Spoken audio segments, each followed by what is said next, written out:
Hey guys, welcome to We Got Balls Friday edition, Free Baller Friday edition. Glad you guys are here. And we have a special guest host today. Hey Warren, what's going on, man?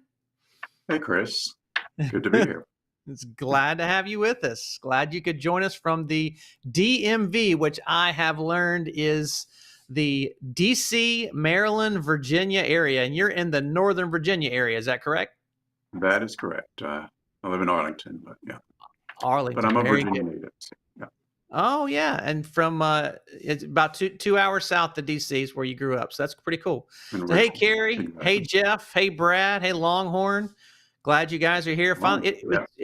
it's really cool to be able to see somebody who's usually in the chat now live and in person on We Got Balls. So thanks for making the time to be here. So Why not? Thank you. That's right. Glad you guys are with us. And if you got any questions or any thoughts, please feel free to put that in the chat. We always want to pay attention to that on Friday and connect with you guys. We're so grateful for Fernanda, who got on early and said, I appreciate your honesty on all these things, especially around religious subjects. This could be an interesting episode. So he says, take off your shoes and the field and find something sacred. So glad you guys are here. You're getting some love in the chat, Warren. You're getting Longhorn says, welcome, Warren. We always enjoyed your comments. So it doesn't feel to be good. Thank you, Longhorn. Yes. Hook 'em horn, so maybe it's a different Longhorn. No. Yes, Longhorn 40 from Texas. So he's one that's always here.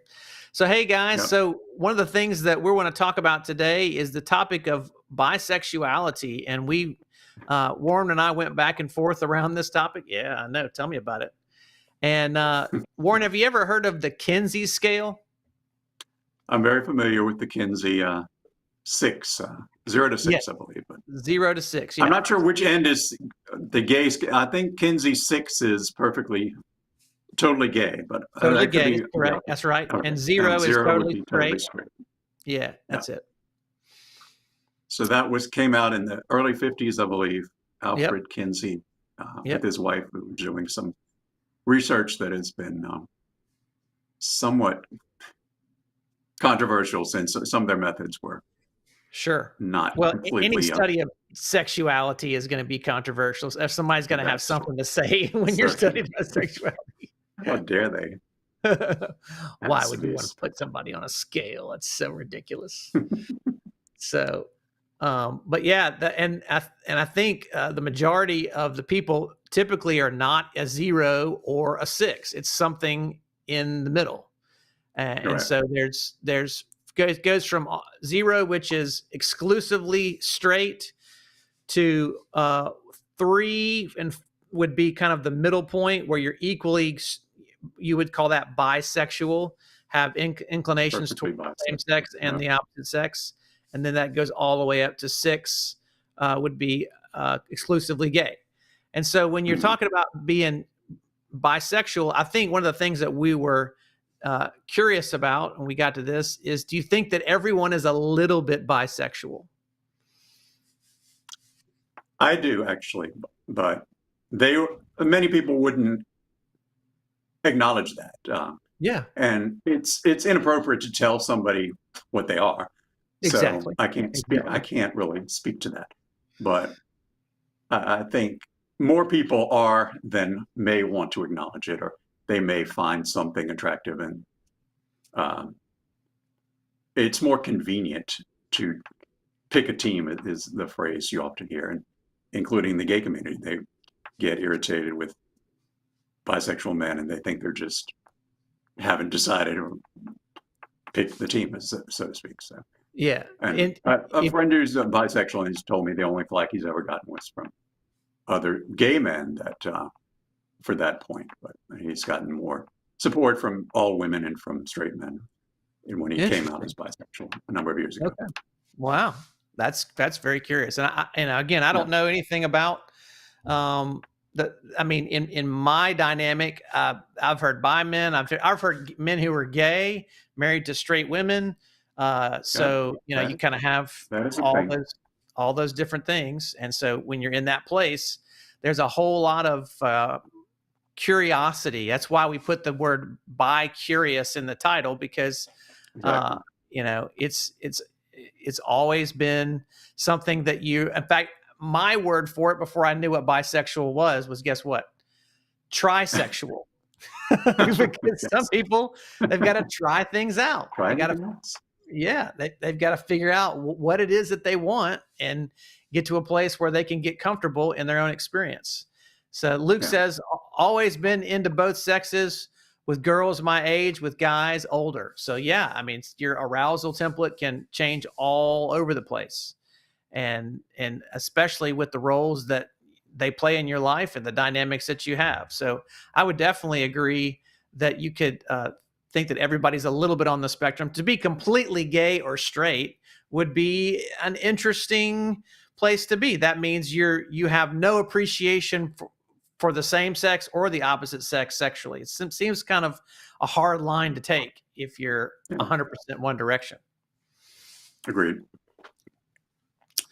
I do think, from what I've read, youngest generations, millennials and Gen Y, Gen Z, the percentage that identify as bi has gone up and up, especially some recent survey on millennials, like 6% overall, and women almost 20% in one survey. So it's kind of surprising. So. Yeah, it is pretty surprising. So how do you think you would define bisexuality? Because I think there's a great comment here. Jeff says, I'd like to say I'm a 4. The older I get, the more bi I am. So there's a sense in which your sexuality may not be as locked and as definite as, say, something like your attraction. So Carrie says it's kind of like sexuality can be separate from attraction. I would agree with that, because in some senses you would have bisexuality would be like, okay, I come out and that makes me available to both sexes. I can date men, I can date women. J. Michael Bell with a super chat. Love it. Thanks, buddy. Appreciate your separation. Ding, ding, ding. Ding, ding, ding. Calling us out and supporting the channel. Thanks for being with us. So he says, love your content, love all the info and open discussions. We love that, your encouragement, buddy. So when we're in that space of defining bisexuality, would you say that it's more of a strictly sexual attraction thing? Could it be an emotional connection? There's a guy that I was talking to a few weeks ago who was saying, for romantic stuff, I like women. For sexual stuff, I like men. So there's a whole spectrum of attractions that you could really put in the mix. Yeah, I think that's definitely valid. Some people limit it to one gender for A and one for B, but not necessarily across the board. Yeah. It definitely could be a variety of things. Longhorn says, so do you think there are no 0s and no 6s? It's hard for me to say. No, I wouldn't 0s. Say that's true. Yeah. I'm sure a number of people answer it as a 0 and as 6, but I don't know how we can speak for some others. I would say that I don't think anybody stays a 0 and stays a 6 their whole life. That's something that I would probably say. I think, again, as you get older, you start to appreciate things in a different way. And sex doesn't always have to be about physical actions. It doesn't always have to be about orgasmic interchanges. It can also be about just appreciating another person's body and having hey, that's a good looking man right there. I love his 6-pack. I love the way he looks without a shirt on. And you could say that's an attraction. So Dave has a question. Would you say that to those who feel ostracized from the LGBT community, one on one end, you're I can't read one end and told that you're repressed gay from the straight community? So I'm guessing he's saying that if you're kicked out of the gay community and yet you feel like you're not accepted from the straight community, that would be somebody that would find themselves in the middle ground. Yeah, unfortunate situation some people find themselves in. It just kind of reminds me of they had the land of misfit toys, and Mm. if you even feel a misfit in the land of misfit toys, then where do you turn? But, Yeah, was I don't like, know where you belong. I mean, and that's so much about sexual definition is about belonging, isn't it? yeah, definitely. So I do think I've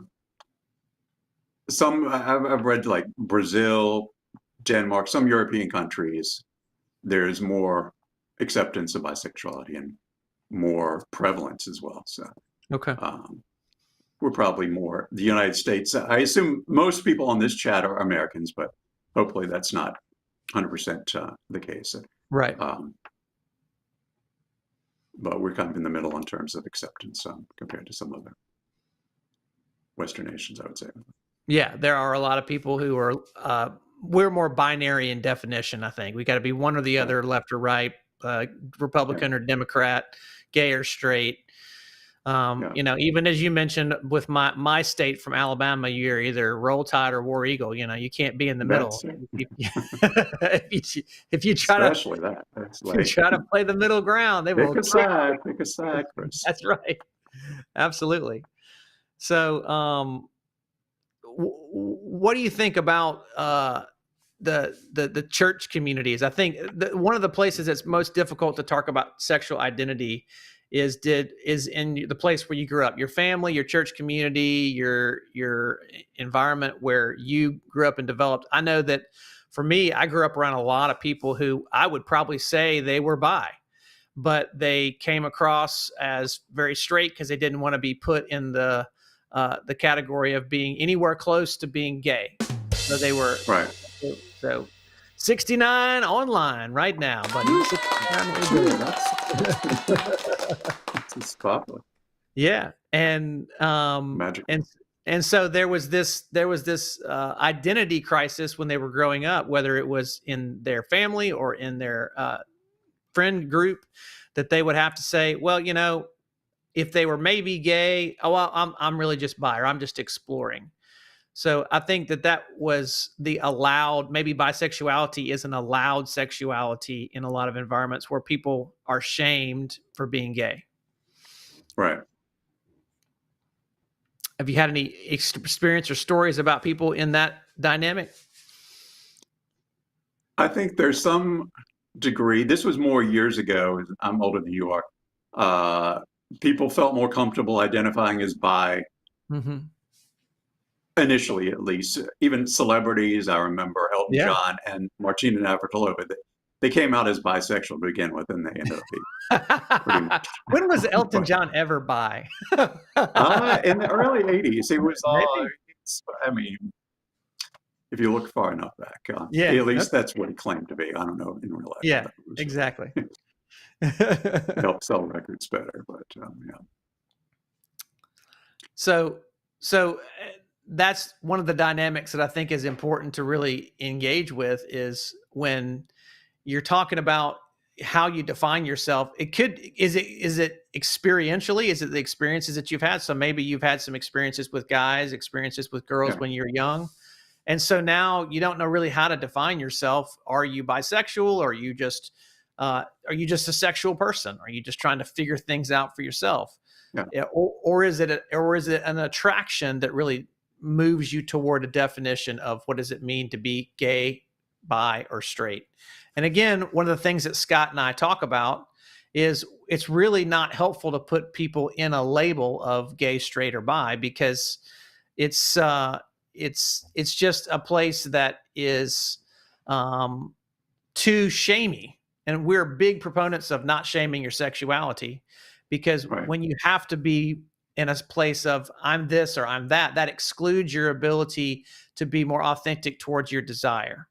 So absolutely, in your experience, what has labeling yourself with a gay, straight, or bi label actually, how has that helped you or not helped you, or with people that you know? I'm going to talk about yourself particularly, but people in your community. Well, early on, there was more pressure to pick a team, I guess is the phrase I used earlier. Yeah. I mean, at one point I came out to my parents, this was 1989, Mm-hmm. and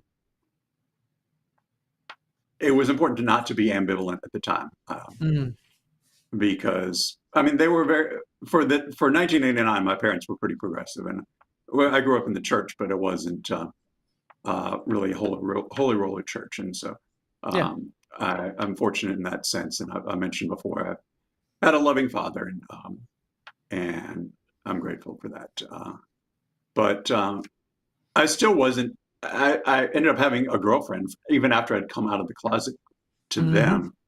And some gay friends were like, "Well, you shouldn't tell your parents this, because then they'll start trying to promote that." Or it's like there's still hope. Yeah. So it was kind of a mixed bag, and I do think for men, there's just the whole concept of there's an erection, and you get an erection more with A or B, Yes. and that is not as much of a case with women. I think they may find more pleasure and they may find more desire with one gender or the other, but it's not as readily apparent as this obvious indicator. Yeah, it's internal, it's not external. Yeah, You're not wearing a badge or a label that says I'm attracted to exactly. this way or not. And a lot of times it's about the people, it's about the circumstances, it's about the relational Absolutely. dynamics. Definitely. Yeah. Yeah. So, And Gene has a great question. He said, "Help me understand bisexual people. Do they choose one sex and pair up, or resist temptation for the other sex? Do they usually have two sexual partners to be satisfied and happy, generally speaking?" Well, Gene, I would love to take a broad paintbrush and paint all bisexual people in a way that would be accurate, but I really can't do that. I think everybody is different. I think some people start off in a place where they're told that healthy sexuality is heteronormative, heterosexual, and so they begin mm, to experiment and have relationships with people of the opposite sex. And maybe they get to a place where they go, "Well, this isn't doing this for me, and so I'm going to try to see what happens if I date somebody of the same sex." And so then they go that way, and that may confirm some things for them or may not. It may be a middle ground position where they're not quite understanding what they're wanting yet. I do think, and I think this is my experience with a bunch of different people, is that it's really hard to sustain being bisexual your whole life and staying in that middle ground. Usually you fall to one side of the fence or the other over time in preferences. that's Would well you? said. Yeah. Yeah. Because I think if you, as Warren was alluding to, your body, your mind, your heart is aroused by certain things, and Yeah. it's different to be aroused by men and women, and so those circumstances are very different. I think today it's a little more acceptable if I were to tell a woman that I'm attracted to men, and she wouldn't be appalled or scared away by that. But Yeah, when I was younger, that was not even almost conceivable. So you right. had to be A or B with almost every woman. What was the reaction that you would get if you would even hint that you might have some attraction to men when you were young? To be honest, I don't think I ever did, other than Yeah. this woman I met at a gay bar that I became friends with first, and then we were intimate. So that was easier. But I can't imagine in late '80s, early '90s starting that conversation. But in Well, more recent years, I have. yeah, and a lot of people don't realize that there really was a serious health scare in the 80s and Yeah, 90s. okay. Many I people should were not mention. alive for the AIDS epidemic, which was Yeah, at the time very much life or death. absolutely. And so that was the whole key. And so and that's still around. It's just it's a lot more under control with medications that are Yes, pretty well available at least in the United States. So yes, thankfully. for sure. Carrie says, "What would be the real difference between bi-curious and bisexual?" Well, that's a great question, Carrie. Thank you for asking it. I would say Bisexual would be more of, I've had experience with both men and women, and I've not picked a camp. I'm just committed to either or. There's a lot of, I think one of the popular celebrities that's out right now, whose name is JoJo Siwa. She was on a TV show. I can't remember the name of the show back in the day, but you wouldn't have watched it. I wouldn't have watched it. None of our listeners would have watched it. So we're all good. It was a reality show, but she came out as gay, and then she went on a reality show recently and started getting in a relationship with one of the guys. And so now she's come out as bisexual. And so it's more of a clarifying your position statement. Bi-curious would be, maybe I'm open. I don't really know. I don't have a locked in location to say I'm going one way or the other. I'm just being open to where my attraction takes me. What do you think about that? I think it's all fluid, and as we mentioned earlier, this can change over time in either direction. You see in the culture, like shows like Grace and Frankie, I believe the name of it is, with Lily Tomlin and Jane Fonda, and their ex-husbands end up hooking up and having a relationship, and so they're just friends, but it's more about the ex-wives and their lives, and so that's more of a thing. I think men at a certain age experimenting with homosexuality, but it's still some moving in the opposite direction, which is more what my experience is. Yeah, I understand. Brandon says, I'm bi, but I've been practicing homosexuality. It's more of a muscle memory now. Hard to go back. That makes sense. Yeah. And it's just what you have experience with, the things that you are sexually connected with, where your story lies. And I think that that's so much about people's lives is that we talk about story so much, they're reluctant to acknowledge there are roots to the things that attracted me, and there are things that continue to perpetuate my attractions in my everyday life. Let's say I have a very negative experience with one gender, and that may, push me towards engaging the opposite gender. I know a number of women who've had really negative experiences with men, and so they say, well, I'm bisexual, but I'm really more inclined to be attracted to women because they've been wounded so badly in relationship with certain men. Yeah, it is sad. So Erico66 says, yep, I'm a 6. So he's come out and said unequivocally, there is no variability there. So David Tate says, I think when you're young, like teens and 20s, it's easy to be a firm 0 or 6 on the scale. Then life teaches you lessons and shows you the realities, and your mind grows to understand your particular truth. I think that's right. We have more grace to ourselves. We show more kindness to ourselves, and we are willing to be a little more curious about what's going on inside. Yeah. So what are your thoughts, Warren? Well, I was just thinking that I told you about this Woody Allen joke from decades ago, but the one thing about bisexuality is it doubles your chance for a date on Saturday night. So it's a practicality right there. Yes. But on the other hand, I was thinking, like, it's just a lot easier for me to find a man. In 15 minutes, I could log in and find somebody who wants to hook up. That's almost inconceivable that I could find a woman in any comparable. It would take you a weekend of swiping, and you might get one person who's willing to talk to you, but that definitely wouldn't happen. So, and that's the difference in the genders for sure, is men are far more sexually available than women are. Absolutely. Yeah. Yeah. And so like if you're, now. Like right now. The next 15 minutes. Yes.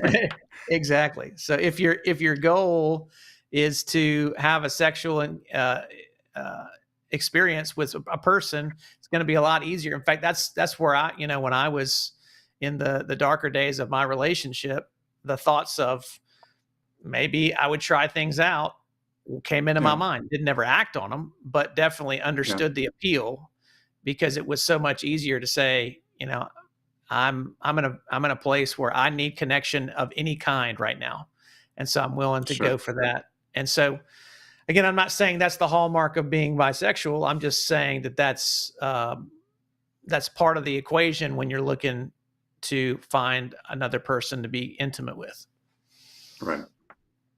So, so did you ever have to choose between being accepted or being honest about your sexuality?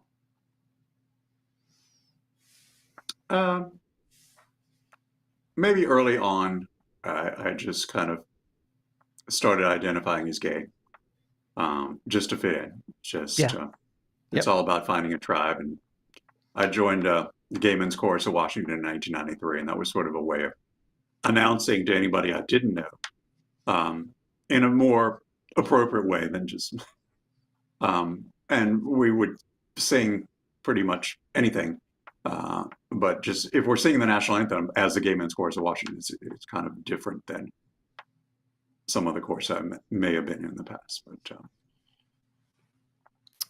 it definitely stands out if you're describing yourself with that moniker and saying, "Hey, yeah, this is who I am." But it's also, I think, really important to find that tribe, because yeah, if you don't belong, you really feel isolated and left out in the cold. And who's going to be the person that you can truly connect with? exactly.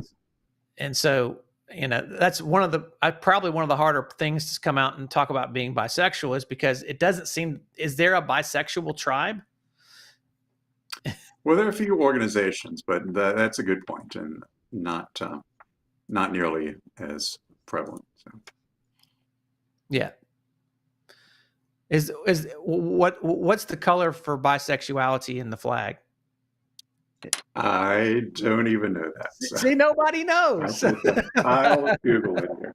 I'll figure it out, but I can do that at least. Tim T says, do you think that sex or porn addiction can contribute to a more bisexual, bi-curious acting out? I don't think so much that porn or sex addiction can contribute to it. I think if you're engaged heavily in pornography consumption, I think what you do is you get exposed to a lot of different types of pornography.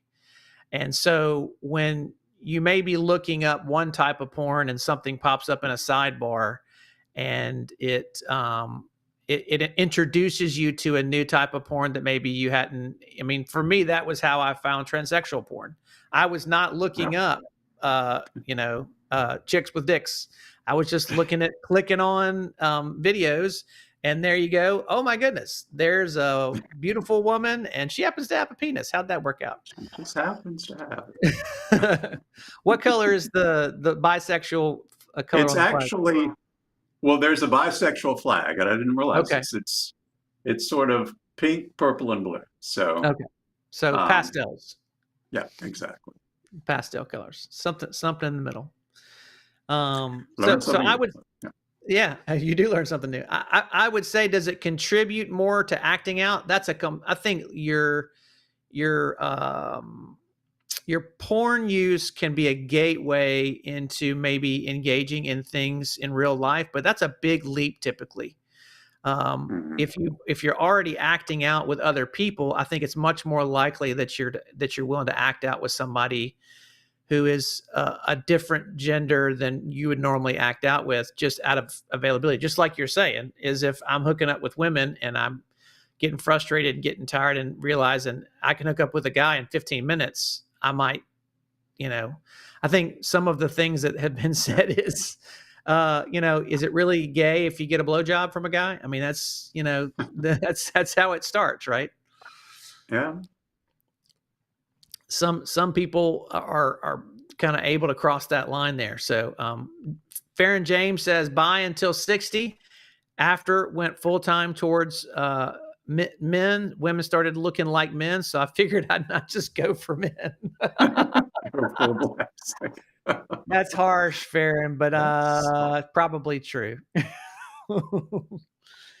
So you brought up McKinsey 6. There was this other site I was on at one point, LPSG, ask people to self-identify what percent they are from Okay. 0 to 100, basically, on Yeah. their profile. Yeah. So 0, 50-50, 72, 28. A lot of people would 69, 31 one way or Of the other. course. It's that magic number. But Yeah. anyway.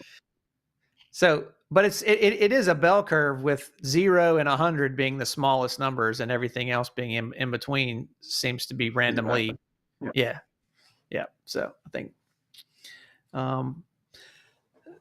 Jeff says, once you label me, you negate me, from Kierkegaard. I think there's real danger of limiting oneself by claiming a label as a way of being. I understand that feeling belonging or safety provides with this label, but I think the reality is you're exactly right, Jeff. That is the danger of just aligning yourself with one group of people strictly because the label seems to work.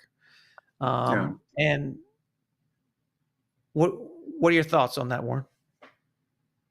Well, it can be convenient, as we've said, to be part of the tribe, but it can be limiting at the same time, and especially for other people to label you is boxing people in, and for someone else's convenience, or someone else is trying to understand you and figure out what's going on. Yeah.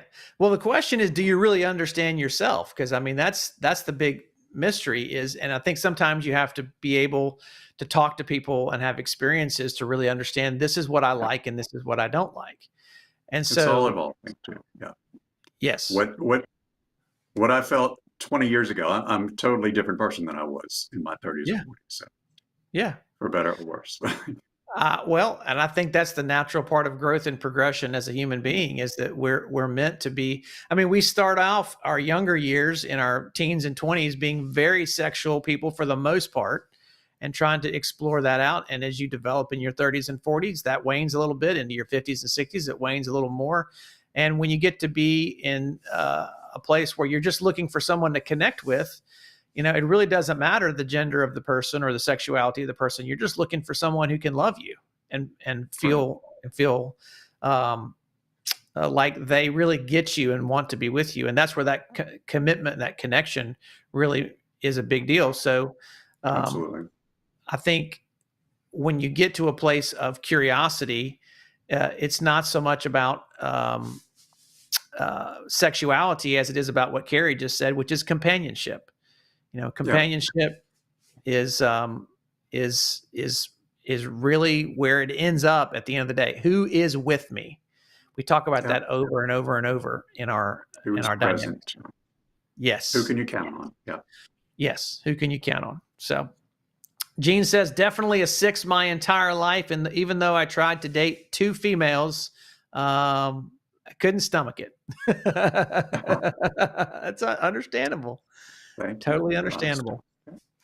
So Brandon says, it's hard to accept sexuality as something we don't have a choice over, especially when you feel like you could go either way. That's a great point, Brandon. I really like the way you said that, because there is a dynamic in which we do have choices on who we want to engage with sexually, no matter our attractions.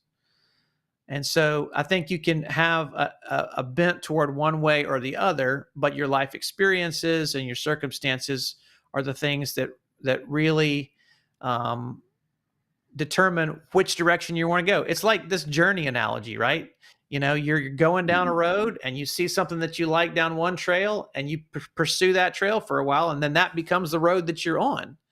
And so you follow that, and maybe you call that an identity, but the reality is it's just where you found your connections. But some of it is an element of choice, and some of it is biology. And it brings up the terminology used to be sexual preference, and that has evolved, at least in some cases, to orientation. There was perception that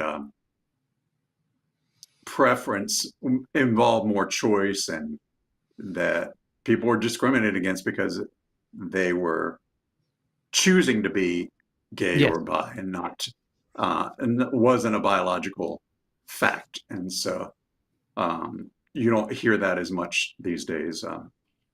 as orientation because of that. So it really was shaming from one side of the street that got rid of this ability to say, I can choose, I can be a part of whatever camp I want to be a part of, right? Yeah, exactly. Yeah. I think we do have more choice, and that's a good thing. And letting other people make their choices and not I agree. impinge on them, and that is essential. I agree. And I think it is, as Carrie says, all about companionship. It's significant to make sure that we feel known by somebody. She says, companionship is significant for me. I've had expectations thrown on me from women that didn't make sense. I'm supposed to know and should be this, and I need to have a specific social status. There's no interest in companionship. And in the end of the day, I think when you're talking about sexuality, gay, straight, bi, whatever it is, you're looking for your person. You're looking for your group that you can belong with. Not necessarily, it's different than what we were talking about earlier, not necessarily the tribe who you can get a label from, but the people who you can be in relationship with. Because that is far more comfortable with. So spending time with, if you're just somebody who you feel comfortable spending time with over an extended period of time. Yeah. Just spend days together and they don't get on your nerves or vice versa. Right. And they're dependable for you. They're there for you when you need them. And ultimately, that's the deep desire of anybody, any human being, is to make sure that we can have connection and experience. Withness is the word that Scott and I like to use because it really embodies what you were saying earlier, this idea of presence, is that I can truly be connected with somebody, safe with somebody, seen by somebody. I see them, they see me. That's this idea of attunement. And in that, if there's sexual attraction, I mean, that's a bonus almost. Yeah, exactly. Because that really is the heartbeat of what makes human beings come alive. So,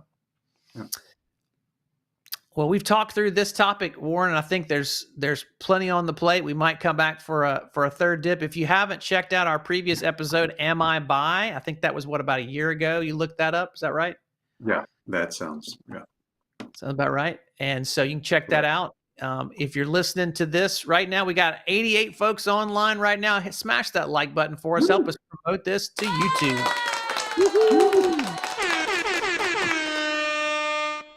And so much of our conversation today has been helped by our premium subscribers. If you'd like to continue to benefit this channel and promote this work in the YouTube space, you can go to our YouTube channel and click join and become a YouTube premium subscriber for us on a number of different levels. You could be a entry-level subscriber, mid-level subscriber, or premium level subscriber. So we thank you, all the guys who support us in that way and continue to help us take this information out into YouTube land. And if you want to connect with Scott and I, the information is right there, wegotballspod.com. You can send us questions. In fact, that's exactly how we got connected, Warren, is you became a premium subscriber and sent me an email. Yep. So I'm glad you're right. Yes, absolutely. We've been toying around this opportunity. So glad you made the time to join us today. And we hope you have you've got some extracurricular activities you're looking forward to. What are you getting into in the next few days?